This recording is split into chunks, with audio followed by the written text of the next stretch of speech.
In this video, we are going to learn about xUnit setup and teardown. Here we have one test class, and in this test class, we have class level setup, and this is class level teardown. So before executing any test case in this class, first it will complete this setup. Then once all the tests are done, then it will perform this to tear down all the resources. Now for method also we can perform some setup. So I have two methods here, and before executing this method, if I wanted to perform some setups, so using this setup method we can perform that. And here we have given some condition like if this is test 1, then I'm going to set up this. If this is test any other test, then I'm going to perform this else part.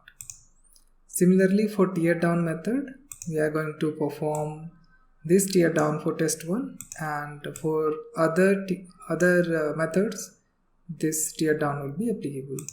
Here we have these two test methods. Now let's execute this in the terminal and we can see the output. I scroll up, and here you can see before test started, it has completed the setup for class, this part. Then method level setup is done,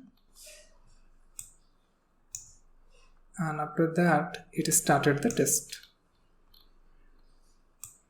Once test is completed, then first it will delete the method level resources, this part. And there is one more test in this particular class. So here again it will perform the setup for next method. Then it will start this test. Once this test is passed, it will delete the resource from this particular method. Once all the test in this class is performed, then it's going to perform the teardown for class.